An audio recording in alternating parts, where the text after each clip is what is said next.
Iran की बड़ी खबरें आपको बताते हैं। दरअसल ईरान ने मस्कट में होने वाली बातचीत से ठीक पहले 2000 किलोमीटर वाली हाइपरसोनिक मिसाइल का लॉन्च किया है और यह महायुद्ध की तैयारियों के संकेत भी दे रही है, क्योंकि मीटिंग से ठीक पहले, यानी जो नेगोशिएशंस मीटिंग होनी थी ईरान और अमेरिका की, उससे पहले इसका परीक्षण किया गया, इसकी तैनाती की गई और उसने कल इस्लामिक रेवोल्यूशनरी गार्ड कोर ने ही ये एक नई अंडरग्राउंड मिसाइल सिटी का से इसका आप कह सकते हैं इसको तैनात करके इसका सफल परीक्षण किया। खरमन शहर 4 के नाम से धमाकेदार बैलिस्टिक मिसाइल को लॉन्च किया गया, जिसकी रेंज करीब 2000 किलोमीटर की है और ये 1500 किलो वॉरहेड ले जाने में सक्षम है। यानी इजराइल, सऊदी अरब, यूएई, कतर, बहरीन, तुर्की के कई हिस्से इसकी जद में आते हैं। अल उदीद जैसे अमेरिकी बेस भी इसकी जद में आते हैं। अमेरिका, इजराइल और अरब देशों की सबसे बड़ी चिंता है कि वो करीबन ये मिसाइल करीब 1500 किलोमीटर 1500 केजी का पेलोड ले जाने में सक्षम है। ईरान की सारी मिसाइलों में पेलोड के हिसाब से सबसे ज्यादा सक्षमता रखने वाली ये मिसाइल है।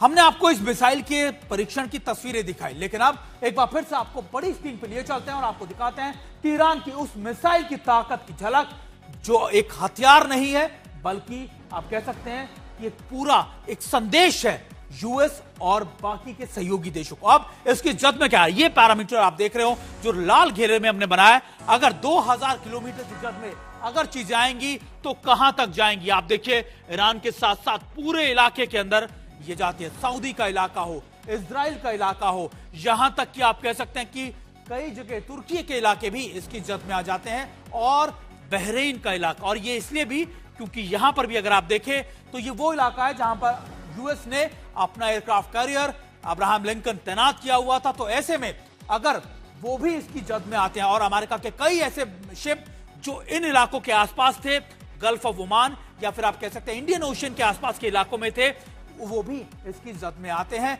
और यूएस के करीबन 11 से 12 ऐसे बेसेस हैं जो मिडिल ईस्ट में है, वो भी इसकी पूरी जद में आते हैं। यानी ये मिसाइल अपने आप में एक संदेश था अमेरिका को, कई यूरोपियन देशों को, जो लगातार इजराइल के साथ मिलकर कोशिश कर रहे थे ईरान पर लगातार अटैक करने की या फिर ईरान पर एक प्रेशर डालने की कि वो अपना मिसाइल ऑपरेशन या प्रोग्राम को रोक दे। और इजराइल का तेल अवीव लगभग 1000 किलोमीटर दूर है।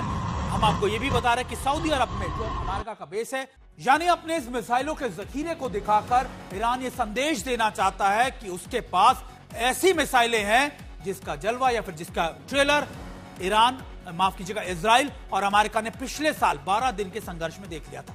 एक तरफ अमेरिका भी महाशक्ति है जिसके पास यूएसएस अब्राहम लिंकन जैसे जंगी बेड़े और रडार को चकमा देने वाले F-35 जैसे फाइटर प्लेन है। तेहरान को यह याद दिलाना चाहता है अमेरिका भी कि वॉशिंगटन में बैठे एक ऑपरेटर के एक बटन दबाते ही ईरान में ब्लैकआउट हो सकता है, वहां के बिजली, इंटरनेट और कमांड सिस्टम पूरी तरीके से विफल हो सकता है।